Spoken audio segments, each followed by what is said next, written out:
Hi there. Welcome back to my YouTube channel, podcast, or wherever it is that you are listening to this episode. My name is Heather Monthy, and this is the Let's Learn to Fly podcast. So if you have joined me from my previous podcast, Discover Drones, welcome. This is a whole new feed. I still need to go over to Discover Drones and create an episode to send people over here.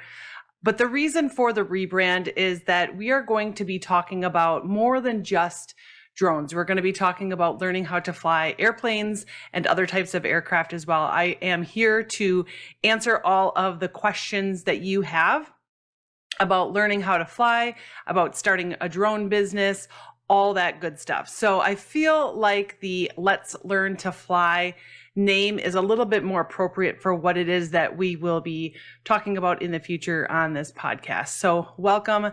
Thank you for joining me. Again, my name is Heather Monthy. I am a flight instructor and professional STEM educator, and I'm glad you're here. I'm really glad that we have encountered each other through this podcast or video, wherever it is that you are watching or listening from today.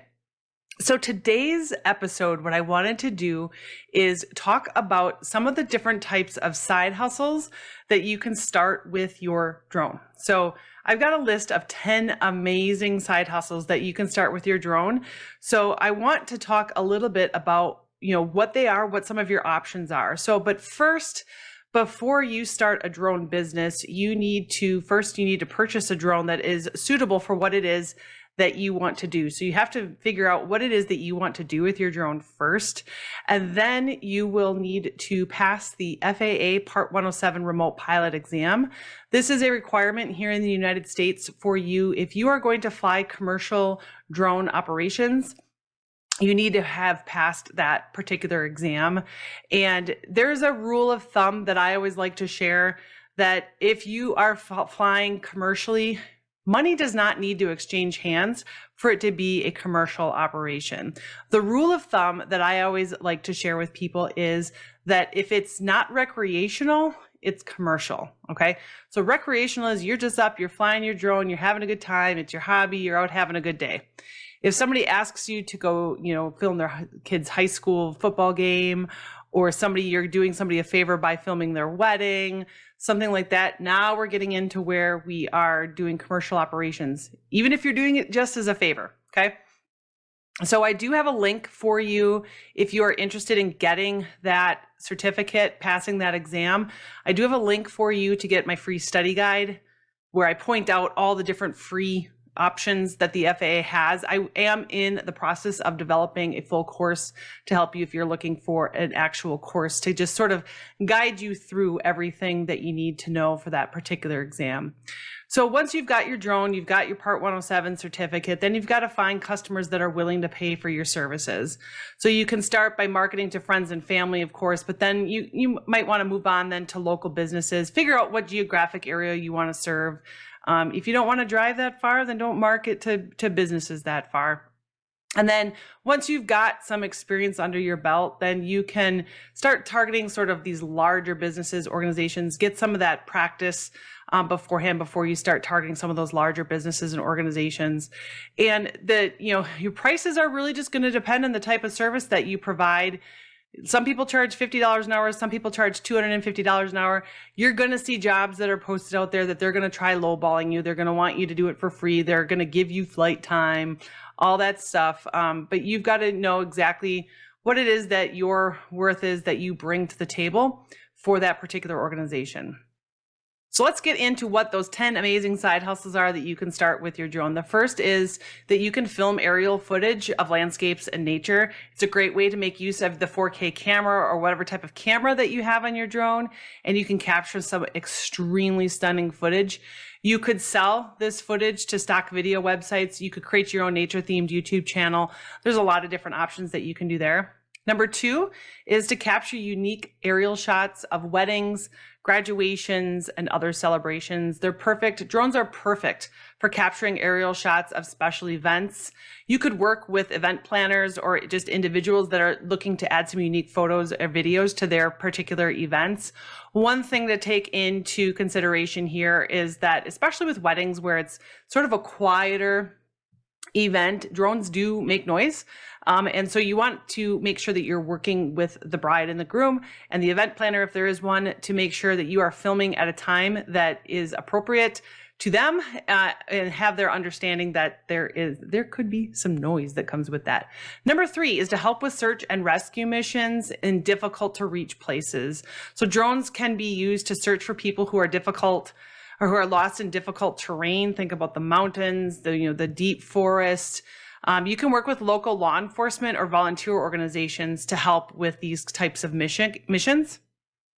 Number 4 is to help farmers survey crops and land for irrigation purposes. Farmers you can use drones with, if you're a farmer, you can do this yourself. With your Part 107 certificate, you can use drones to survey crops and land, help to plan for irrigation and other purposes. Maybe you are not a farmer, but you want to offer up your services to farmers in your area. Think about some of the options that you might be able to offer them, type of services that you may be able to offer farmers. Number 5 is to use drones to inspect property or infrastructure for damage or defects. Drones can be used to inspect bridges, buildings, other structures for damage or defects, things like this. You can work specifically with engineering firms or government agencies to provide this type of service. Even insurance companies, sometimes they're looking for some video footage of damage that may have occurred as a result of a natural disaster, which leads me into number 6. You can survey construction sites or damage after a natural disaster. Construction companies, insurance agencies can use drones to survey construction sites or damage after a natural disaster. It doesn't even necessarily need to be a construction site. It can be, if a large windstorm comes through or if a tornado comes through, insurance companies might want to see some aerial footage of individual properties. So you could offer up your services to work as a contractor through those types of businesses, insurance companies, construction agencies, etc. Number 7 is that you can use drones as tools for research and data collection that are in difficult to reach places. So just like when we're talking about search and rescue missions, there may be some scientists who are trying to collect data in difficult to reach places. Maybe you are a scientist trying to collect this data. So drones can be used to collect data in difficult to reach places. We're thinking here again, remote forests, mountains. You can work with different research organizations to provide this service. You can look up those organizations online, but maybe you work for one of those research organizations. This is a fantastic use of your Part 107 certificate and your drone. Number 8 is to capture footage of sporting events or concerts. Now, you need to remember that you cannot fly your drone over certain types of sporting events, such as baseball games, football games, large, NFL, that kind of thing. When you get your training for your Part 107 certificate, you will learn how to look up something called TFRs, or temporary flight restrictions. And there will be flight restrictions over certain large events where you cannot fly your drone over that particular event for security purposes, okay? But for some smaller sporting events or concerts, you can use your drone to capture unique footage of those sporting events or concerts. You could sell your services to the event planners or to some individuals who are looking to add some unique photos or videos to their specific events. Number 9 is real estate photography. I hesitated putting this one here, but I did add it because seems to be sort of the spot where everybody wants to get started with flying their drones as sort of the side hustle. You can use your drone to take aerial photos and videos of properties that are for sale. You would work directly with real estate agents or even people that are trying to sell their home for sale by owner to provide this type of service. This is something that a lot of people are doing. So the market can be saturated depending on where you are in the United States. The market could be saturated. There are a lot of people who are taking some of this footage on their own. A lot of real estate agents, maybe they've got their Part 107 certificate and they're doing these videos on their own. But if you are a real estate agent, this could be a great add-on service that you can provide to your customers, is to get the Part 107 certificate. But I just know that people they're not necessarily real estate agents, they've got their drone certificate and they're trying to figure out where to sort of get launched with their drone business.